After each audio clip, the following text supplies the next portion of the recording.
నష్టం రాబోతుందని చెప్పి ఏ ఒక్కరూ కూడా వెళ్ళి వాళ్ళకైతే చెప్పలేదు. కానీ ఆ దేశములోని సైన్యములకు అధిపతి అయిన యెహోవా దేవుని యొక్క సేవకుడు ఉన్నాడు. ఆ సేవకుడు పేరు ఎలీషా. అతగాని ద్వారా ఆ ప్రజలకు ఈ సమాచారం తెలుస్తూ ఉంది. హల్లెలూయా. దేవుని బిడ్డలారా, మన జీవితాల్లో కూడా అపాయాలు ఎప్పుడెప్పుడు, శోధనలు ఎప్పుడెప్పుడు మన మీదకు రావాలని ఎదురు చూస్తూ కాచుకొని ఉంటాయంట. దేవునికి స్తోత్రం కలుగును గాక. హల్లెలూయా. ఏమండి, సాతాను అంట ఎవరిని మృంగుదామా అని చెప్పి వాడు ఏం చేస్తున్నాడంట తెలుసా? ఇంటి కిటికీల్లో నుంచి చూస్తున్నాడంట. హల్లెలూయా. ఎవరు నాకు చెక్కబడతారని చెప్పేసి వాడు తలుపుల్లో నుంచి కాదు, కిటికీల సందుల్లో నుంచి సైతం పారగా తేరి చూస్తున్నాడంట. దేవునికి మహిమ కలుగును గాక. హల్లెలూయా. అందుకే మన మధ్యలో తన సేవకులను శక్తి కలిగిన దేవుడు నిలబెట్టుకొని వారి ద్వారా ఆ సాతాను శక్తులు, సాతాను కుయుక్తుల నుంచి ఏ విధంగా తప్పించబడాలో తన సేవకులను నిలబెట్టుకొని మనకు తెలివి కలిగిన జ్ఞానమును, వివేకమును అనుగ్రహింపచేయచ్చు. తన వాక్కు ద్వారా మనతో మాట్లాడుతూ మనలను ఇశ్రాయేలీయుల వలె మనల్ని కూడా సాతాను యొక్క బంధకం నుంచి తప్పిస్తూ ఉన్నాడు. దేవునికి స్తోత్రం కలుగును గాక. హల్లెలూయా. హల్లెలూయా. ఎలీషా అక్కడ ఎలా ఉన్నాడో అలాగే మన మధ్యలో కూడా దేవుడు తన సేవకులను ఏర్పాటు చేసుకున్నాడు. దేవునికి స్తోత్రం కలుగును గాక. హల్లెలూయా. సో దైవ సేవకులు చెబుతున్న మాట విన్నప్పుడు వాళ్ళు ఏమయ్యారు? రక్షించబడ్డారు, అపాయానికి పోకుండా ఉన్నారు. హల్లెలూయా కదా. సో ఇలా జరుగుతుండగా ఆ బెన్హదదు రాజు కోపం వచ్చింది ఆ సిరియా రాజుకి.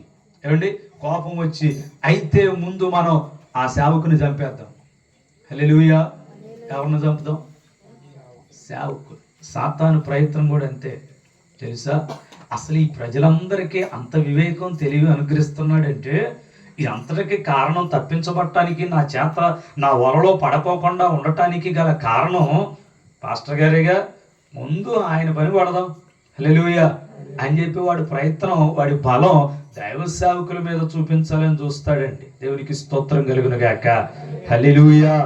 సో దేవుని బిడ్డగా, దేవుని మనిషిగా నీవు ఉన్నప్పుడు, బలముగా నీవు దేవునిలో ఉంటున్నప్పుడు నిన్ను బట్టి నీ కుటుంబానికి కలుగుతున్న రక్షణను వాడు ఓరవలేక నిన్ను బలహీనురాలిగా, నిన్ను బలహీనుడిగా చేయటానికి వాడు తన అనేకమైనటువంటి ఎత్తులు, పై ఎత్తులు వాడు ప్రయత్నాలు చేస్తూ ఉంటాడు. దేవునికి మహిమ కలుగును గాక.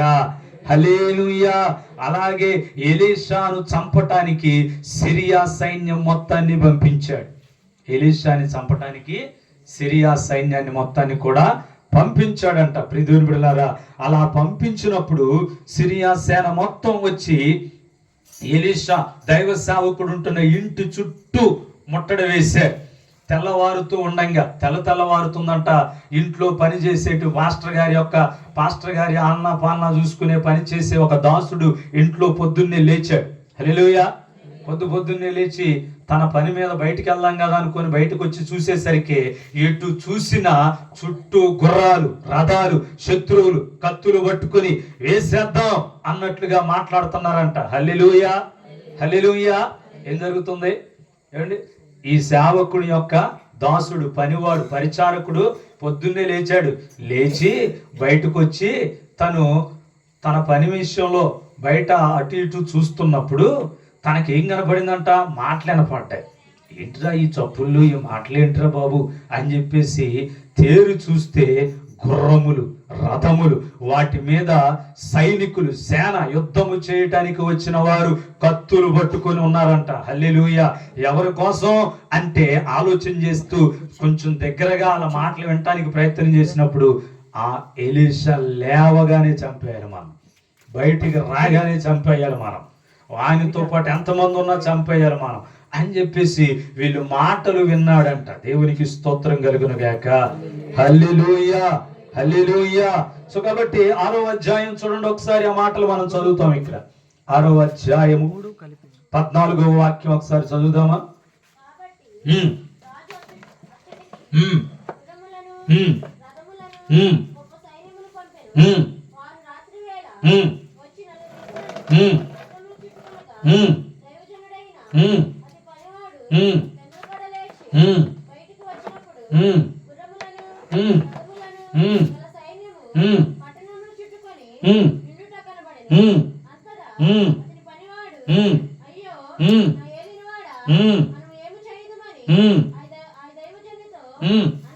హల్లెలూయా. చూడండి ఏంటంట, రథాలు సైనికులు మొత్తం వచ్చి పట్టణం ఆ ఎలీషా ఉన్న ఇంటి చుట్టూ చుట్టేశారు.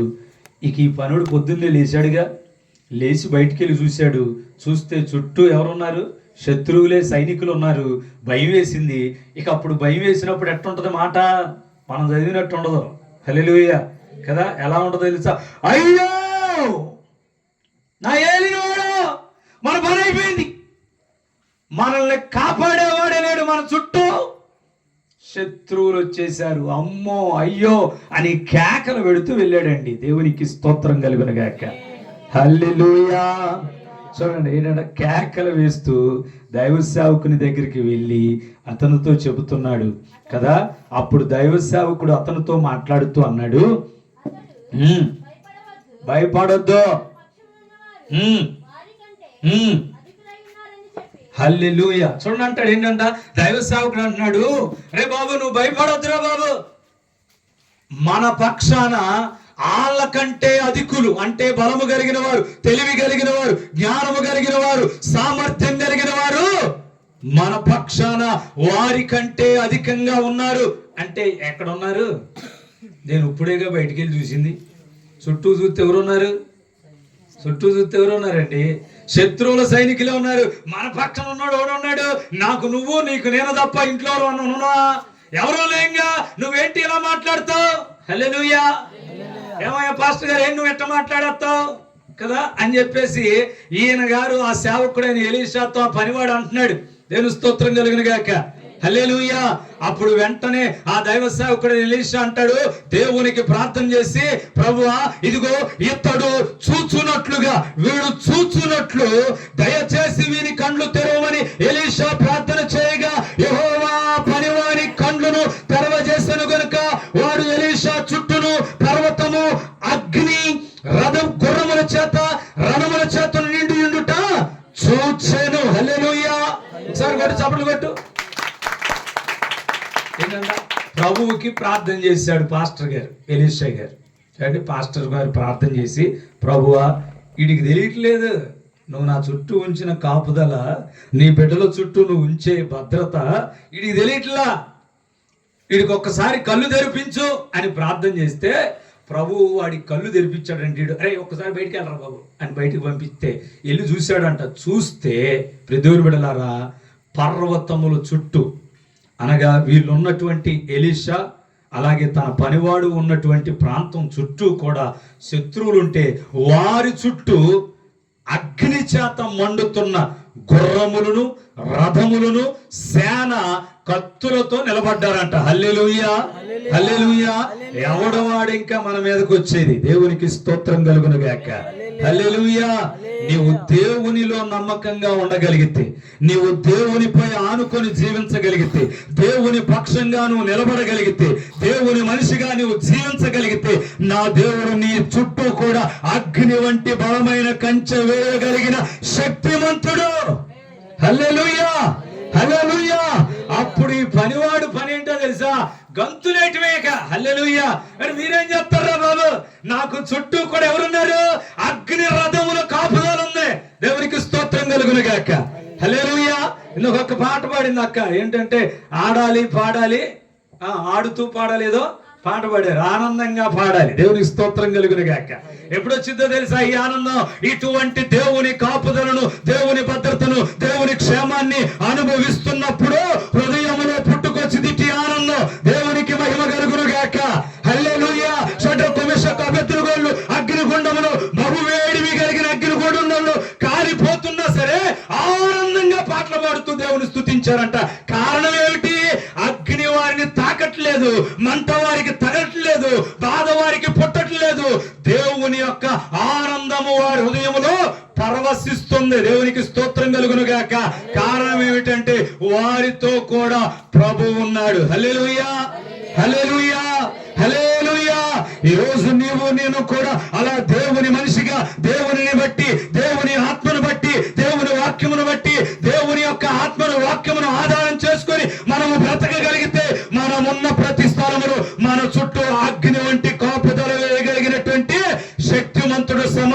ఈ రోజు మనం ఆరాధిస్తున్న, నేను ప్రకటిస్తున్న నజరేయుడని యేసు. హల్లెలూయా, హల్లెలూయా, హల్లెలూయా. కాబట్టి ప్రియమైన బిడ్డలారా, ఆ యొక్క పనివాడికి ఇక ధైర్యం కలిగింది. దేవునికి స్తోత్రం కలుగును గాక. హల్లెలూయా. ఇలా శత్రువులు ఎక్కడి దాకా వచ్చారంట? మెల్లమెల్లగా జరుక్కుంటూ ఎలీషా దాకా వచ్చేసారంట. ఎలీషా ఉన్న ఇంటి దగ్గరకు వచ్చారు. వస్తే దేవుని బిడ్డలారా, దేవునికి ప్రార్థన చేశాడు ఎలీషా. ప్రభువా, వీళ్ళకి నేనెవరో, నేనుండు స్థలం ఏదో వాళ్ళకి తెలియకుండానట్లుగా వాళ్ళ కన్నులకు కనుమొబ్బు కలిగించు. హల్లెలూయా. గుర్తుపట్టనట్టుగా, తెలియనంతగా వాళ్ళు వెళ్ళేది ఏదో తెలియదు వాళ్ళకి. దేవుని స్తోత్రం కలిగిన గాక. మనలో ఉంటారుగా కొంతమంది అన్నయ్యలు, బావలు, తాతయ్యలు, తండ్రులు కదా, వాళ్ళు అది పడ్డాక ఏమండి ఎటు వెళ్తున్నారో తెలియదు. హల్లెలూయా. ఊరంతా సర్వే చేస్తుంటారు, బురద గుంటలతో సహా కదా, అన్ని సర్వే చేస్తారు. ఏడాడుగేస్తుండో కూడా తెలియదు ఆడికి. దేవుని స్తోత్రం కలుగును గాక. సో వీళ్ళు కూడా అలాగే అయిపోయారు, వాళ్ళకి తెలియట్లేదు. ఇక వెళ్తూ ఉన్నారట. దైవ సేవకుడు చక్కగా వాళ్ళని అలా అలా అలా నడిపించుకుంటూ షోమ్రోను పట్టణపు నడిబొడ్డులో నిలబెట్టి, ఇప్పుడు ఈ ఇశ్రాయేలీలు రాజు అయినటువంటి ఆ యొక్క రాజుకు ఒక వర్తమానం పంపించాడు. రాజా, సిరియా సైనికులు అనగా మన శత్రువులు ఎక్కడో లేరు, ఇప్పుడు మన ఊరు నడిబొడ్లోకి వచ్చారు. హల్లెలూయా. ఇక ఇప్పుడు నడిబొడ్లోకి వచ్చారు అనగానే రాజుకి చాలా బలం వచ్చింది. ఎందుకో తెలుసా? వాళ్ళు ఎక్కడో ఉంటే మనకి వాళ్ళ పట్టుకోవటం, యుద్ధం చేయటం కష్టం. ఇప్పుడు వాళ్ళు ఊరు నడిబొడ్లో ఉంటే చుట్టూ మనమే ఉన్నాంగా. హల్లెలూయా. ఇక మనం వాళ్ళని ఏదైనా చేసేయచ్చు అనే సంతోషం, ధైర్యం కలిగింది. దేవుని స్తోత్రం కలుగును గాక. ఇక వెంటనే అంటాడు రాజుగారు, మరి ఏం చేయమంటావు? నరికేయమా ఒక్కొక్కరిని? హల్లెలూయా. కొట్టమంటావా వీళ్ళని ఒక్కొక్కరిని అని చెప్పేసి ఈ ఇశ్రాయేలీల రాజు ఎలీషాతో చెప్తే, ఎలీషా అంటాడు, లేదు లేదు, వాళ్ళని కొట్టొద్దు. దేవుని స్తోత్రం కలుగును గాక. వాళ్ళని కొట్టొద్దు. మరేం చేయాలి? మంచిగా వాళ్ళకి వంట చేసి భోజనం పెట్టు. దేవుని స్తోత్రం కలుగును గాక. హల్లెలూయా.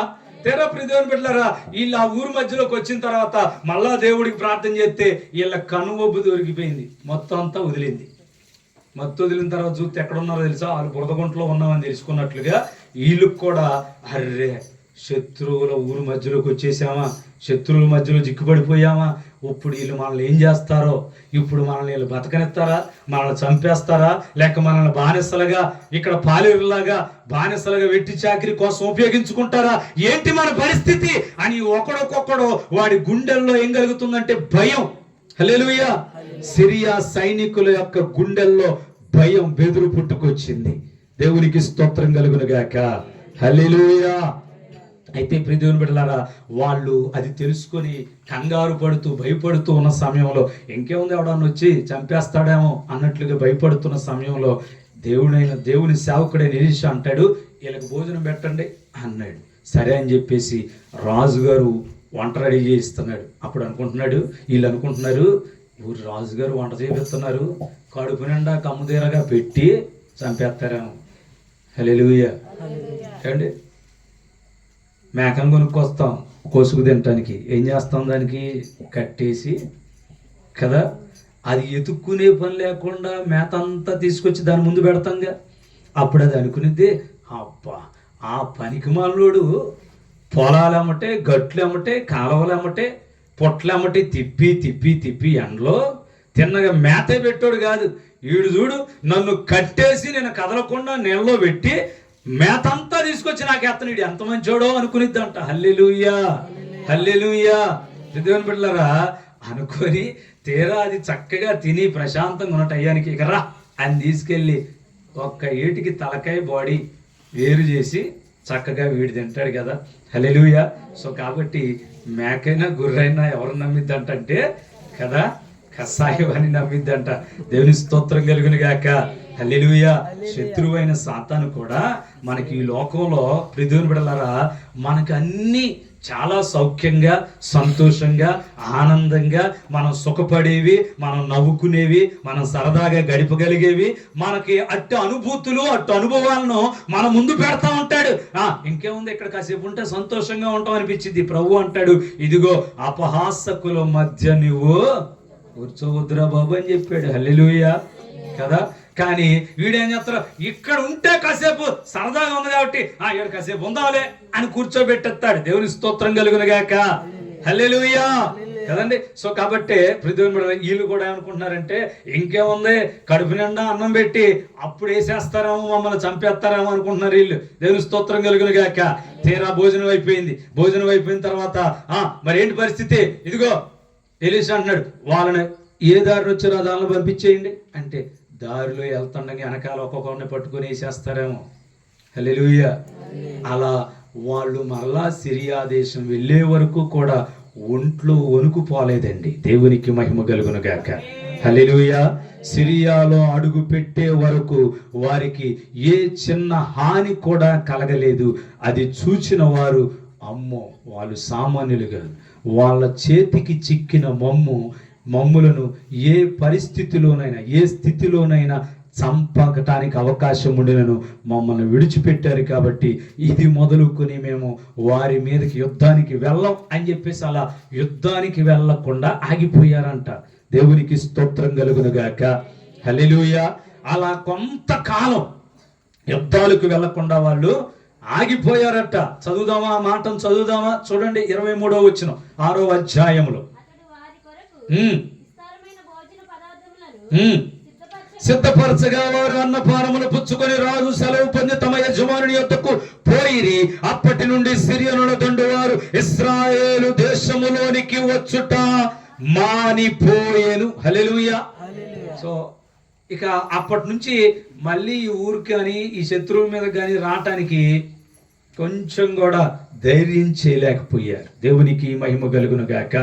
ఇలా కొంతకాలం అయ్యాక రాజు మారాడు.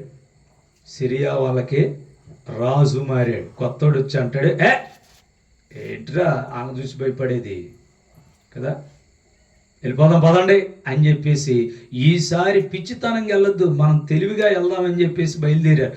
వెళుతూ వాళ్ళ ప్రయత్నాలు ఎలా చేశారంటే, ఇశ్రాయేలులు నివాసం చేస్తున్న పట్టణానికి ఆధారమై ఉన్న నీటి కాలవకు కట్టేశారు. నీళ్ళు వెళ్ళనేట్లే ఇశ్రాయేల్ దేశంలోనికి. మనకంటే బోర్లు వేసుకుంటే నీళ్ళు వస్తాయి, ఆడు రానికపోతే ఏంటి, పంపేసుకుందాం అని చెప్పి ఒక 50,000 1,00,000 పెట్టి పంపేసుకుంటాం కావలిస్తే. ఆ టైంలో అట్లా పంపేసుకోవటానికి కూడా అవకాశం లేదు. హల్లెలూయా. సో కాబట్టి ప్రియదేవుని బిడ్డలారా, నీళ్లు రాని ఇట్లా నీళ్ళు ఆగిపోయినాయి. అలాగే ఊరిలోనికి ఏది కూడా రానియకుండా ఊరు చుట్టూ మాటేసేశారు. ఎవరో సిరియనులు, కొత్త రాజు పరిపాలనలో మరలా ఈ సైనికులు ఊరి చుట్టూ కూడా ఏం చేశారు, కాపలా కాసి ఊరి లోపలికి ఏది రావటానికి వీల్లేదు, ఈ పట్టణంలో నుంచి బయటికి కూడా ఏది పోవటానికి వీలు లేదు అని చెప్పి అంత కట్టుదిట్టమైన కట్టడి చేశారు. దేవునికి స్తోత్రం కలుగును గాక. హల్లెలూయా. చూడండి, చదువుతాం అప్పుడు 24వ వచనం. అటు తర్వాత సిరియా రాజు అయిన బెన్హదదు తన సైన్యం అంతటిని సమకూర్చుకుని వచ్చి షోమ్రోనునకు ముట్టడి వేసెను. అప్పుడు షోమ్రోనులో గొప్ప క్షేమము కలిగి ఉండగా గాడిద యొక్క తల 80 రూపాయలకును, అరపావు పావురపు రెట్ట 5 రూపాయలకును అమ్మబడెను. వారు అంత కఠినముగా ముట్టడి వేసి ఉండిరి. హల్లెలూయా. ఎంత కఠినంగా చేశారని తెలుసా? కరోనా వచ్చింది కదా మనకు అప్పుడు కదా. కరోనా వచ్చినప్పుడు పరిస్థితి ఏంటి కదా, మన ఊరు దాటి అవతలకి వెళ్ళటానికి ఉందా? కొన్నిసార్లు అయితే మన రోడ్లు కూడా దాటనికుండా రోడ్లకు కూడా కంచెలేసారు. హల్లెలూయా కదండి. రోడ్లకు కూడా ముళ్ళ కంపలు వేసేసారు కదా. ఆ పరిస్థితుల్లో ఏంటి, ఎవడని తెచ్చిస్తే తినాలి, లేకపోతే ఉన్నాడుతుందని ఉన్నాయి కూడా అయిపోతే ఏంటి పరిస్థితి కదండి. అలా కడుపు మార్చుకుంటూ ఉంటామేగా. హల్లెలూయా. అలాంటి పరిస్థితి. మనమంటే చాలా బెటరు ఏమండి. కొన్ని దేశాలలో అయితే చాలా విపరీతమైనటువంటి గడ్డు పరిస్థితి అనుభవించారు. వ్యాధితో చచ్చే కంటే ముందు ఆకలితో చచ్చిన వాళ్ళు కూడా ఉన్నారు కరోనాలో. దేవుని స్తోత్రం కలుగును గాక. హల్లెలూయా. దేవుని బిడ్డలారా, అంత గట్టిగా వాళ్ళు కట్టడి చేశారు. ఊర్లోకి ఏది రావటానికి వెళ్ళలేదు, ఊర్లో నుంచి బయటికి ఏది పోవటానికి వెళ్ళలేదు. అలాంటి పరిస్థితుల్లోనంట గాడిద. దేవుడు ఏమన్నాడంటే ఇశ్రాయేలుకి, గాడిద అపవిత్రమైంది, మీరు దాన్ని తినొద్దురా బాబు అన్నాడు. హల్లెలూయా. అలాంటిది గాడిదను కూడా తింటారు, తలకాయ తినరండి. గాడిద తలకాయని తినేవాళ్ళు కాదు, అలా బయట పాడేసేవాళ్ళు. అలాంటిది ఇప్పుడు బయట పారవేసి అసలు వద్దని చెప్పిన గాడిద కాదు మాంసం, గాడిద తలకాయను కూడా కొనుక్కోవటానికి 80 రూపాయలు పెట్టి కొనాల్సి వచ్చిందంట. హల్లెలూయా. మనకి ఇక్కడ 80 రూపాయలు అని రాశాడు, కానీ అక్కడ ఒరిజినల్గా ఆ బైబుల్లో మనకున్న హెబ్రీ బైబుల్లో ఏమని రాసి ఉంటుందంటే 80 తులాల వెండి అంట. హల్లెలూయా. 80 తులాల వెండిని ఇస్తే గాని గాడిద తలకాయ ఇచ్చేవాళ్ళు కాదంట. ఎందుకు? తినటానికి. అంత కరువు వచ్చింది అక్కడ, గింజ లేదు, మొత్తం ముట్టడి వేశారు. ఏమండి, తాగటానికి నీళ్లు కూడా కష్టంగా ఉన్న పరిస్థితి. అంత మాత్రమే కాదు, ఇంకొకటి ఏంటో తెలుసా, అక్కడ కింద ఉన్న వచ్చిన 5 రూపాయలకి పావురం పెంట కొనుక్కున్నారంట. హల్లెలూయా. అది కూడా ఎంత, కేజీ కాదు, 2 కేజీలు పెంట కాదు వచ్చేది, గంపడ రాల. ఎంతో తెలుసా, 1/2 పావు. హల్లెలూయా. ఎంత అంటండి? 1/2 పావు అంటే ఎంత? పావులో అర. 250 గ్రాములో సగం ఎంత? 125 గ్రాములు కదా. హల్లెలూయా. 125 గ్రాముల ఏమండి పావురం రెట్టని 5 రూపాయలు అని రాశాడు, కానీ 5 తులాల వెండితో కొనుక్కున్నారంట. హల్లెలూయా. ఎందుకో తెలుసా? తినటానికే, మామూలుగా కాదు, కొనుక్కుందాళ్ళు. పావురం పెంట తింటం ఏంటండి అంటే, పావురం దేవుడు చాలా శ్రేష్టమైనదిగా ఎంచాడు. ఎలాగో తెలుసా, అన్ని జీవుల్లో చేదు ఉంటుందంట, కానీ పావురంలో చేదు ఉండదండి. దేవుని స్తోత్రం కలుగును గాక. హల్లెలూయా. అలాగే ఆ పావురం తిన్న ఆహారం మొత్తాన్ని అరుగుదల చేసుకునే జీవి కాదు. తను తిన్న ఆహారాన్ని మరలా తను విడిచిపెట్టేటప్పుడు, అంటే అది బాత్రూమ్కి వెళ్ళేటప్పుడు గింజలతో వదిలేసిద్దంట. హల్లెలూయా. అలా మరలా తన ఆహారము కొరకైన పంటను అదే నాటుకునిద్దంట. దేవుని స్తోత్రం కలుగును గాక. హల్లెలూయా. సో అందుకే పావురం శ్రేష్టమైంది. దేవునికి స్తోత్రం కలుగును గాక. హల్లెలూయా. మనం ఏం చేస్తాం అనుకుంటున్నాం, మనం దొరికినాయి కదా అని చెప్పేసి మొత్తం తినేస్తాం. మనం తినేసి పూర్తిగా అరుగుదల చేసుకొని బయటపడేస్తాం కదండి. కానీ అది అలా కాదు. అది దేవుని బిడ్డలారా, మరలా రేపటి పంట కోసం, రేపటి ఆహారం కోసం, లేదా తన వెనకాల ఉన్నటువంటి పుట్టుకొచ్చే సంతతి ఆహారం కోసం అదంట తిను ఆహారంలో కొన్ని గింజలు మిగిల్చి బయటకు కూర్చునేదంట. సో కాబట్టి వీళ్ళు ఏం చేశారో తెలుసా, ఆకలి తీర్చుకోవటం కోసం. మనుషులంటే ఊరవతలకి వెళ్ళటానికి వెళ్ళలేదు, కానీ పక్షులు అటు ఇటు వెళ్ళి రావటానికి అవకాశం ఉందిగా. పావురాలు ఆనాటి కాలంలో చాలా ఎక్కువ కాబట్టి పావురాలను పెంచే వారి దగ్గరికి వెళ్ళి, అయ్యా కొంచెం ఆ పావురం రెట్ట అమ్ముతారా? ఎందుకు? అందులో ఏమున్నాయి? ఆహారపు గింజలు ఉన్నాయండి. హల్లెలూయా. దాన్ని తీసుకొచ్చి కడిగి వడగట్టి ఆ గింజలు ఏరుకొని కడుపు నింపుకున్నారంట. దేవుని స్తోత్రం కలుగును గాక. ఎంతటి కరువు వచ్చిందో చూసారా? ఎంతటి కరువు అంటే అంతగా ఆ దేశాన్ని సిరియా సైనికులు కట్టడి చేశారు. ఒక్కటి లోపలికి వెళ్ళటానికి కానీ, ఒక్కటి బయటికి రావటానికి కానీ అవకాశమే లేదు. దేవునికి స్తోత్రం కలుగును గాక. హల్లెలూయా. అలాంటి పరిస్థితుల్లో ప్రియ దేవుని బిడ్డలారా, ఊరిలో ఉన్నటువంటి 2 అక్కలు, హల్లెలూయా, అదే ఊరిలో ఉన్న 2 అక్కలు వచ్చి రాజుతో పంచాయతీ పెట్టుకున్నారు. ఏమిటి అలా పంచాయతీ? ఏంటమ్మా మీ గొడవ ఏంటి అని రాజుగారు అడిగాడు. దేవుని స్తోత్రం కలుగును గాక. నిద్ర వచ్చేవాళ్ళు ఒకసారి హల్లెలూయా చెప్పండి. మంచిది కదా. సో కాబట్టి దేవుని బిడ్డలారా, సరే ముగిద్దాం ఇంకొక అన్నంతసేపు. సో 2 అక్కలు ఉన్నారు ఆ ఊరిలో. ఆ 2 అక్కలు కూడా గొడవ ఆడుకుంటూ వాళ్ళ తగాదా తెగక రాజుగారి దగ్గరికి వెళ్తే రాజుగారు అంటాడు, ఏమా ఏంటి మీ సమస్య ఏంటి అంటే, ఒక అక్క చెప్తుంది, అయ్యా మేమిద్దరం కలిసి ఒక ఒప్పందం చేసుకున్నాం, తినటానికి ఏమీ లేదు, ఇక చచ్చిపోవాల్సిన పరిస్థితి అయ్యేటట్టుగా ఉంది. నాకు ఒక బిడ్డ పుట్టాడు, దానికి ఒక బిడ్డ పుట్టాడు. మేమిద్దరం ఏమనుకున్నామంటే, మొదట ఈ రోజుకి నీ బిడ్డను వండుకొని తిందాం, అయిపోయాక రేపటి రోజుకి దాని బిడ్డను వండుకు తిందాం అనుకున్నాం. అలాగే అని చెప్పేసి మొదట నా బిడ్డనిచ్చి వండుకొని తినేసాం. మొదట నా బిడ్డను ఏం చేశాం? వండుకు తిన్నాం. ఇప్పుడు ఆ రోజు అయిపోయింది, ఇంకొక రోజు వచ్చింది. ఏది బిడ్డేడి అని అడిగితే ఇదేమో నాకేం తెలుసు, నాకు తెలియదు అంటుంది. బిడ్డను దాచిపెట్టేసింది. అయ్యా మాకరెట్ట తిరిగి నా బిడ్డను మరి నేను కూడా చంపుకునేదాన్ని కాదుగా, కోసుకు తిన్నాం, ఇద్దరం వండుకు తిన్నాంగా బిడ్డని. మరి ఇప్పుడు దాని బిడ్డను కూడా ఇవ్వాలిగా. ఏమిటి అంటే ఈ రాజుకి పిచ్చెక్కిపోయింది. అమ్మో, రాజ్యంలో కన్న బిడ్డలను కూడా చంపుకు తింటున్నారా అని నేను రాజుగా ఉండటం అనవసరం అనుకునంట రాజ వస్త్రాలు చింపేసుకొని నేను మీకేం చెప్పలేనని పైకి వెళ్ళిపోయాడు, మేడెక్కేసాడు. హల్లెలూయా.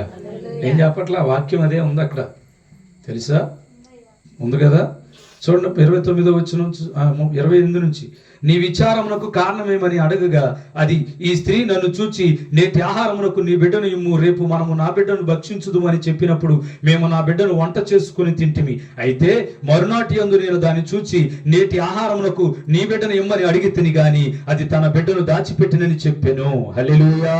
రాజు ఆ స్త్రీ మాటలు విని తన వస్త్రములు చింపుకొని ఇంకా ప్రాకారం మీద నడిచిపోవచ్చుండగా జనులు అతనిని తేరు చూచినప్పుడు లోపల అతని ఒంటి మీద గోనె పట్ట కనబడెను. హల్లెలూయా. చిచ్చి, నేను రాజుగా పనిచేయటం అనవసరం అని గోను సంచి కట్టుకుంటా. ఎందుకు? నా ప్రజల ఆకలిని తీర్చలేని పరిపాలకుని నేనేం పరిపాలకునండి. హల్లెలూయా. అంటుంటాం కదా, ఇంట్లో అన్నం పెట్టడం చేత కాదు కానీ పెద్ద కబుర్లు పెద్ద పెద్ద మాటలు చెప్పుకొచ్చేస్తాను నువ్వు అంటారు. హల్లెలూయా కదా. పెత్తనం అంతా చేయటానికి చూస్తుంటావు అని చెప్పేసి అంటాం కదండి. అలాగే అతగాడే అనుకున్నాడంట. దేవునికి స్తోత్రం కలుగును గాక. హల్లెలూయా. అలా అనుకుని చూసారా, బిడ్డలను చంపుకొని తినే పరిస్థితి కలిగిన కరువు వచ్చింది అక్కడ. దేవునికి మహిమ కలుగును గాక. హల్లెలూయా, హల్లెలూయా, హల్లెలూయా. దేవుని బిడ్డలారా, ఎందుకు అంత కరువు రావటానికి గల కారణం ఏంటో తెలుసా? ఒక మాట చదివి మనం మరలా ఇదే వాక్యంలోకి వద్దాం. అలాంటి కరువులు రావటానికి గల కారణాలను మనం చూస్తున్నప్పుడు చూడండి, లేవి కాండము 26వ అధ్యాయం. లేవి కాండం 26వ అధ్యాయం. తప్పుట్టయ్యాలు పెట్టుకుంటారండి. హల్లెలూయా. సో చూడండి, లేవి కాండం 26వ అధ్యాయం 27, 28, 29 వచ్చిన చదవండి ఒకసారి. చదవగలిగిన వారు గట్టిగా.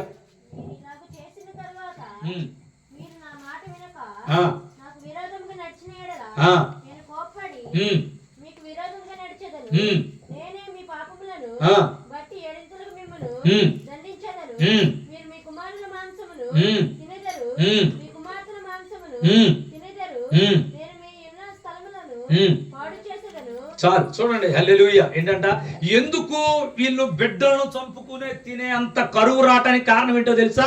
ప్రభు అంటాడు, నేను చెప్పిన మాట ప్రకారం మీరు జీవించకపోవటం వల్ల మీ బ్రతుకులు ఏమైపోయినాయి? ఎంత కరువులు పాలైపోయింది. హల్లెలూయా. దేవుని వాక్యము చాలా విలువైంది, చాలా బలమైనది. చచ్చిన వాడిని సైతం బ్రతికించింది దేవుని వాక్కు. హల్లెలూయా. 4 రోజులు కంపు కొడుతుందయ్యా అంద అక్కే అంటుంది. కంపు కొడు వాళ్ళు లేసొస్తే బాగుండు అనుకోవాలిగా, కానీ అక్కే ఉంటుంది వాసన వస్తాడు ప్రభువా, ఇప్పుడు ఎందుకు? హల్లెలూయా. ప్రభు అంటాడు, ఇచ్చిదా నమ్మకం ఉంచో. దేవునికి స్తోత్రం కలుగును గాక. హల్లెలూయా కదా. అక్కే ఏమనుకోవాలి? నా తమ్ముడు ఎక్కడైనా వస్తే బాగుండు అనుకోవాలిగా. ఏమంటుంది ప్రభు? ఆ రాయి తీయండి అంటే వాసన వస్తాడు ప్రభు అంటుంది. దేవునికి స్తోత్రం కలుగును గాక. హల్లెలూయా. మన నమ్మకాలు కూడా ఎట్టే ఉంటాయి. దేవుడు కార్యం చేస్తాడు అంటే మనం నమ్మం. ఏమండి, మనం నమ్మకం ఉంచుకోం దేవుని మీద. ఆయన నమ్మదగిన వాడు. దేవునికి స్తోత్రం కలుగును గాక. హల్లెలూయా. సర్వశక్తిమంతుడు, అన్యాయము చేయుట అసంభవము అని రాయబడి ఉంది దేవుని వాక్యం. హల్లెలూయా. తనకు తగిన బ్రతుకులు బ్రతుకుతున్న ప్రజల జీవితాల్లో అన్యాయము చేయని వాడు పరిశుద్ధుడు, పరమాత్ముడు, మనము ఆరాధిస్తున్న యేసే దేవుడు. హల్లెలూయా, హల్లెలూయా. సో కాబట్టి ప్రియమైన బిడ్డలారా, ఎందుకు ఇంత పిల్లలను చంపుకుని తినే కరువు ప్రభు అక్కడే చెప్పాడు, లేవి కాండంలోనే ప్రారంభంలోనే చెప్పాడు, అరే బాబు నా మాట నా వాక్కు ప్రకారం కాకుండా మీకు నచ్చినట్టు చేశారనుకో మీ జీవితాలు ఏమవుతాయి, ఇలా పిల్లలను చంపుకు తినేంత పరిస్థితికి వచ్చేసిద్ది అని చెప్పాడు, మీ ఇళ్లను సైతం పాడు చేస్తారని చెప్పాడు. దేవునికి మహిమ కలుగునుగాక. హల్లెలూయా. సో కాబట్టి ఇలాంటి పరిస్థితి వీళ్ళకి ఎదురైనప్పుడు ప్రియదేవుని బిడ్డలారా, ఈ రాజు 31వ వచనం చదువుతాం మరలా, రాజుల 2వ గ్రంథం 6వ అధ్యాయంలో. తర్వాత రాజు షాపాతు కుమారుడైన ఎలీషా యొక్క తల ఈ దినమున అతని పైన నిలిచి ఉన్న ఎడల దేవుడు నాకు గొప్ప అపాయము కలగజేయునుగా కనెను. వీడు ఏడవలేనోడు పాస్టర్ గారి మీద పడి మొదలుపెట్టాడు. దైవ సేవకుడి మీద ప్రార్థన చేయటం రాదు, వాక్యం ప్రకారం జీవించడం రాదు, పాస్టర్ గారి మీద పడి ఎడుతారు. హల్లెలూయా. మా కోసం బలంగా ప్రార్థన చేయలేదు, మేము బిర్యానీ తింటాం, ఆయన ఉపవాసం ఉండలేదు. హల్లెలూయా కదండి. ఆయనలో బలం లేదు, ఆయనలో శక్తి లేదు, ఆయనకు ఆత్మ లేదు, అభిషేకం లేదు, అలా చెప్పుకుని తిరిగేటువంటి మాయగాళ్ళ మీద దగ్గరికి పరుగులు పెడతా ఉంటారు వీళ్ళు. దేవునికి స్తోత్రం కలుగును గాక. హల్లెలూయా. మీరు మంచోళ్ళు అలా కాదనుకోండి, మా వాళ్ళు ఉన్నారు అక్కడ అట్టాగే ఉంటారు. ఏమండి, ఎక్కడో ఒకసారి విన్నారంట, ఫోన్ చేయంగానే మీరు ఒక 10,000 పంపిస్తే మీకోసం ప్రత్యేకంగా అనుదినం ప్రార్థన చేస్తాం, మందిరం నుంచి మీకు ఒక గిఫ్ట్ను పంపిస్తాం అన్నారంట. ఇంకేముందిలే అని చెప్పేసి 10,000 కొట్టేశారు. హల్లెలూయా. ఏమండి, 10,000 కొడితే వాళ్ళకు ఒక రబ్బర్ ముక్క కూడా పంపించారు, ఒక పుస్తకం పంపించారు. మళ్ళీ వాళ్ళే ఫోన్ చేసి అడుగుతున్నాం, ఇంకొక 10,000 పంపిస్తారా? హల్లెలూయా. ఏమండి, పేరు మోసిన సేవకులు, దేవుని స్తోత్రం కలుగును గాక. గొప్ప గొప్ప సేవకులు వీళ్ళు కదండి. కానీ ఇక్కడ 10 రూపాయలు వేయకపోయినా కడుపు మార్చుకొని ప్రార్థన చేయగలిగిన సేవకులను మనం కలిగి ఉన్నాం. దేవునికి స్తోత్రం కలుగును గాక. హల్లెలూయా. హల్లెలూయా కదండి. పట్టుమని 10 రూపాయలు వేయటానికి కూడా ఆలోచన చేసే వారి కోసం కూడా కడుపు మార్చుకొని కన్నీటితో ప్రార్థన చేసే దైవ సేవకులు ఉన్నారు మనకే. దేవునికి మహిమ కలుగును గాక. హల్లెలూయా. అపాయం వచ్చినప్పుడల్లా వర్తమానం పంపించి అపాయాల నుంచి తప్పించినటువంటి ఎలీషా మీదకి రాజు అంటాడు, ఇదిగో ఇక ఈ రోజు ఆ ఎలీషా మెడకాయ మీద తలకాయ ఉంటే నేను ఒప్పుకోను అని చెప్పేసి మాట్లాడుతున్నాడు. దేవుని స్తోత్రం కలుగును గాక. అసలు ఈ కరువు రావటానికి కారణం పాస్టర్ గారా? హల్లెలూయా. ఎలీషా గారు అండి. ఎవరిది తప్పు కదా? ప్రజలు ప్రభు వాక్కు ప్రకారం ఎన్నిసార్లు తప్పించినా ఏమంటే మనసు మార్చుకోకుండా, మాట వినకుండా, వాక్యానికి లోబడకుండా జీవించటం వలన కలిగిన ఈ నష్టానికి దైవ సేవకుడి మీద నిందలు మోపుతూ చంపేయాల్సిందే పదండి అని చెప్పేసి బయలుదేరారంట. దేవునికి స్తోత్రం కలుగును గాక. హల్లెలూయా. అయితే ఎలీషా తన ఇంట కూర్చొని ఉండగా పెద్దలను అతనితో కూడా కూర్చుండి ఉన్నప్పుడు రాజు ఒక మనిషిని పంపిన. ఆ పంపబడిన వాడు ఎలీషా దగ్గరకు రాకమునిపై అతడు ఆ పెద్దలను చూచి, నరహంతకుని కుమారుడు నా తలను కొట్టి వేటకు ఒకని పంపి ఉన్నాడని మీకు తెలిసినదా? మీరు కనిపెట్టి ఉండి ఆ దూత రాగా వాడు లోపలికి రాకుండా తలుపుతో వానిని వెలుపలికి తోసి తలుపు మూసి వేడి వాని యజమానుని కాళ్ళు చప్పుడు వాని వెనక వినబడును కదా అని వారితో చెప్పుచుండగా ఆ దూత అతని యొద్దకు వచ్చాను. హల్లెలూయా. రాజుగారు, అరే ముందు పోరా, నువ్వు వెళ్ళి అడిగి చెప్పు, ఆడు ఎక్కడ ఉండో చూడు. ఎవరు? పాస్టర్ గారు, ఎలీషా గారు. హల్లెలూయా. తలకే తెగ నరుకుతాయి ఈరోజు. ఎవరిదే? పాస్టర్ గారు అంతేంటో చూస్తా, అసలు మా కోసం ప్రార్థన చేయట్లేదు, మా ఇంటికే రావట్లేదు, మా కోసం బలంగా ప్రార్థన చేయట్లేదు, కాబట్టే వాళ్ళు ఆశీర్వదించబడుతున్నారు. ఆ ఇంట్లో మా ఇంట్లో ఆశీర్వాదం లేదంటే ఆ ఇంటికి ఆశీర్వాదం కొరకు ప్రార్థన చేస్తాను, కానీ మా ఇంటి కోసం మాత్రం, మా ఇంట్లో వాళ్ళ కోసం మాత్రం ఈ పాస్టర్ గారు పని చేయట్లేదు. అంతూ చూస్తా. హల్లెలూయా కదండి. ఇట్లా ఆలోచన చేస్తారు. మీరు చేయరనుకోండి, మంచోళ్ళు మా వాళ్ళు ఉన్నారట. దేవుని స్తోత్రం కలుగును గాక. హల్లెలూయా. హల్లెలూయా. హల్లెలూయా. హల్లెలూయా. కాబట్టి ప్రియదేవుని బిడ్డలారా, అలా అతగాడు ఒక మనిషిని పంపిస్తే ఆడు రాబోతున్న సంగతి ఎలీషా పాస్టర్ గారి దగ్గర కొంతమంది ఉంటారు కదా, ఎప్పుడు చక్కగా మాట్లాడటానికి ప్రార్థన కోసం వచ్చేవాళ్ళు.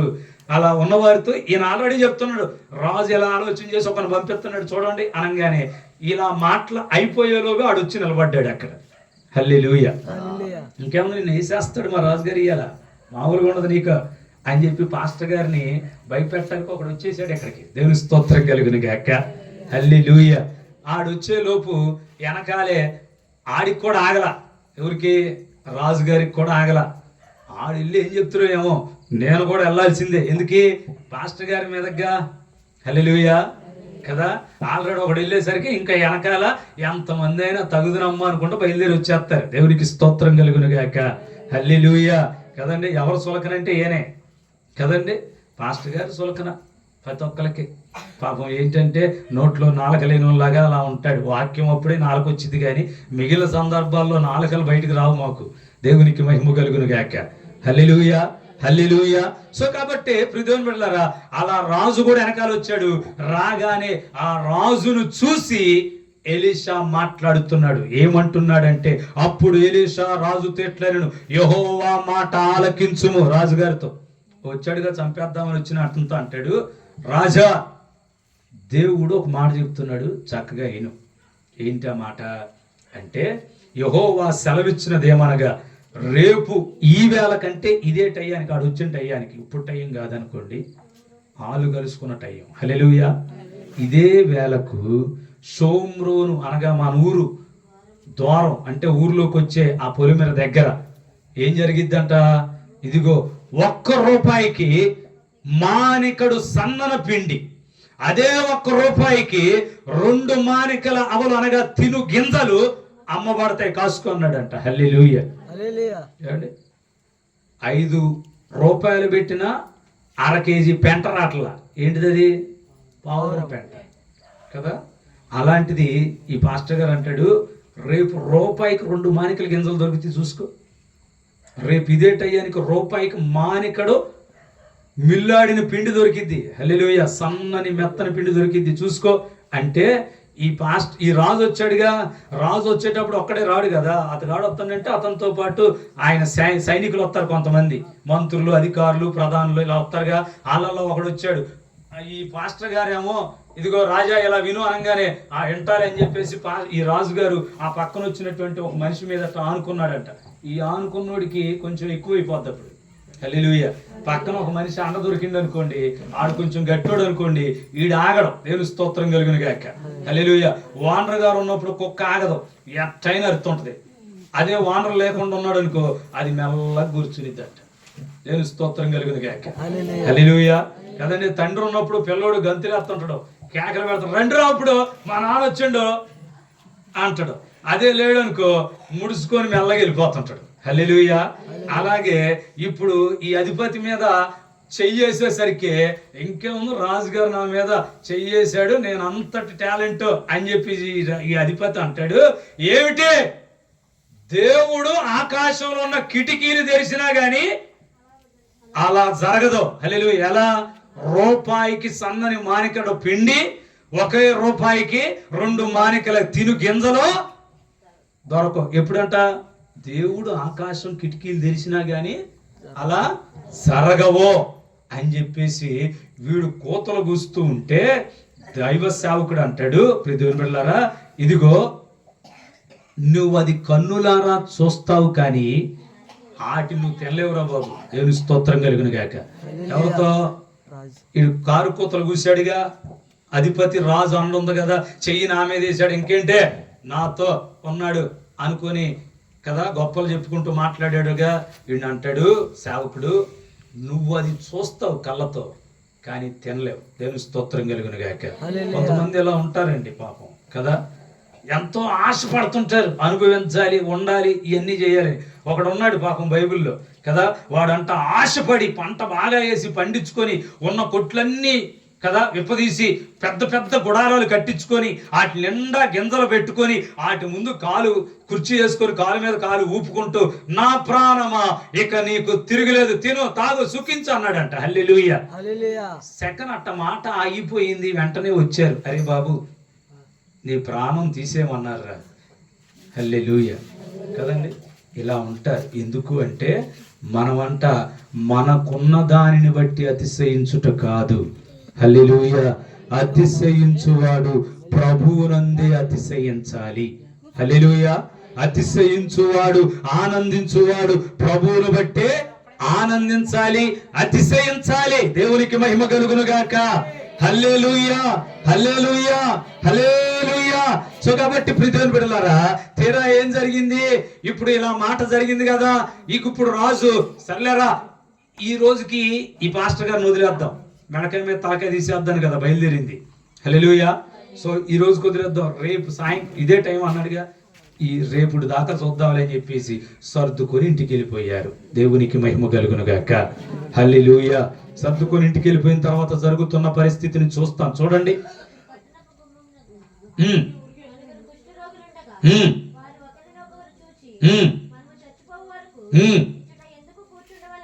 చాలా మన తర్వాత మీరు వాక్యం చదువుకోండి, వీలైనప్పుడు నేను వివరణ చెప్తాను. ఇదే వాక్యం చెప్తాను. ఏంటంటే అప్పుడు ఆ పట్టణపు ఊరు బయట ఆ గుమ్మం దగ్గర 4 కుష్ఠరోగులు ఉన్నారంట. హల్లెలూయా. కుష్ఠరోగులు ఇంట్లో ఉంచేవాళ్ళు కాదు, ఏం చేసేవాళ్ళు? ఊరు బయట పడేసేవాళ్ళు వాళ్ళని తీసుకెళ్ళి. ఎందుకు? ఊర్లో ఉంటే ఊర్లో ఉన్న వాళ్ళకి ఎక్కడ అంటుకొచ్చిద్దో అని. అయితే వీళ్ళు అలా బయట పడేశారని అట్లా వదిలేసేవాళ్ళు కాదు, వాళ్ళకి ఇలా మిగిలిపోయి అన్ని తీసుకెళ్ళి వాళ్ళ ముందు ఎత్తే వాటిని తింటూ బతుకుతూ ఉండేవాళ్ళు వాళ్ళు కూడా అక్కడ. హల్లెలూయా. ఇప్పుడు వీళ్ళ బతకటానికే పిల్లలను వండుకు తినాల్సి వస్తుంది, పెంటల్లో గింజలు ఎరుకోవాల్సి వస్తుంది కదా. ఇప్పుడు వీళ్ళకే లేకపోయేసరికి కుష్ఠరోగులకి ఏం పెడతారు?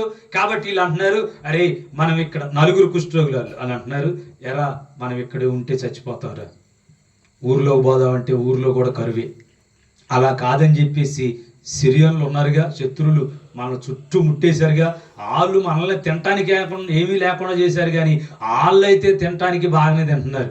ఒకవేళ ఆడకు పోదాం, వాళ్ళకి బుద్ధి కుదిరి ఏదన్నా ఒక రొట్టె ముక్క వేసారా, తిని బతుకుతూ లేదు, అరే దొరికారా ఇశ్రాయేలీలు, ఎవడైతే ఉంది కుష్ఠరోగి అయితే ఉంది, ఎవడైతే ఉంది చంపేద్దాం అంటారా, చచ్చిపోదాం. ఎందుకు? ఇక్కడ ఉన్నా తినలేక చస్తాం, ఊర్లోకి వెళ్ళినా కరువుతో చస్తాం. అలా కాదని ఆడికి వెళ్తే వాళ్ళకి జాలి కలిగి ఏమైనా పెడితే కనీసం బతుకుతాంగా. హల్లెలూయా అని చెప్పేసి ఈ 4 కుష్ఠరోగులు అనుకొని సిరియనులు కాపలా కాస్తూ వాళ్ళు డేరాలు వేసుకుని ఉంటున్న ప్రాంతానికి వెళ్ళారంట. ఇశ్రాయేలు దేశపు ఆ షోమ్రోను పట్టణానికి బయట పొలాల్లో ఇల్లు గుడారాలు వేసుకొని బయట నుంచి ఏది లోపల రాకుండా, లోపల నుంచి ఏది బయటికి పోకుండా ఆపుతున్నారుగా. హల్లెలూయా. అక్కడికి ప్రియదేవుని బిడ్డలారా, అక్క గడ్డంకి చేది కొంచెం, దేవునికి స్తోత్రం కలుగును గాక. హల్లెలూయా కదా.